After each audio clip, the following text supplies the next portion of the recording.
Okay, I think the best piece of advice I can give anybody getting into radio or the music industry or any media art associated industry is develop a thick skin. Feedback is always good.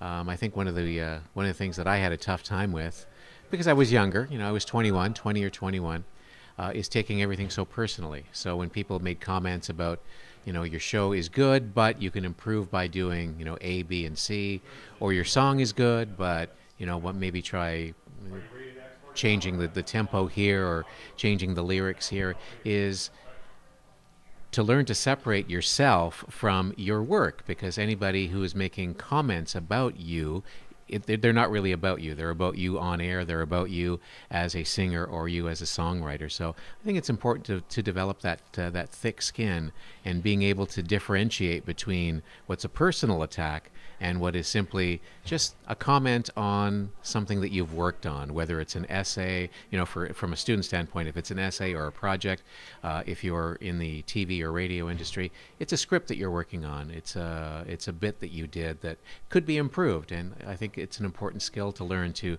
separate yourself and embrace that kind of feedback, that kind of criticism, because it is a good skill to learn. Music scene in Hamilton right now is as vibrant as it ever was. Hamilton has a strong history of being very diverse. Hamilton has a reputation of being sort of that Steel City, the Stelco, the Dofasco, which has, unfortunately, some of the negative connotations that are associated with it. But in terms of our art scene, we've had some great bands in the past that have been sort of rough around the edges. I'm thinking about bands like Teenage Head, bands like Lighthouse and Crowbar, which looking at them, they looked pretty scary. The juvenile delinquents when it comes to Teenage Head are a little rough around the edges, kind of looking like hippies back in the 60s and 70s. But when you listen to their lyrics and listen to their music, I mean, they really have a lot of heart and soul. A friend of mine once described Hamilton in exactly those terms. A little rough around the edges, but Hamilton is a city with soul. So I think Hamilton has always had that reputation and that tradition of being diverse, that tradition of being innovative, if you will. A couple of weeks ago at the Hamilton Music Awards, if you take a look at some of the people that won awards, it really was a diverse group, a diverse and innovative group, whether it was Tara Lightfoot, Tommy Swick won a couple of awards last year, Crowbar won a Lifetime Achievement Award this year. I think Hamilton's music scene is very, very healthy and very, very vibrant. I think we're going to see more fragmentation in music. I think people don't like to be married to one genre, so you don't just listen to heavy metal, you don't just listen to country, you don't just listen to hip hop.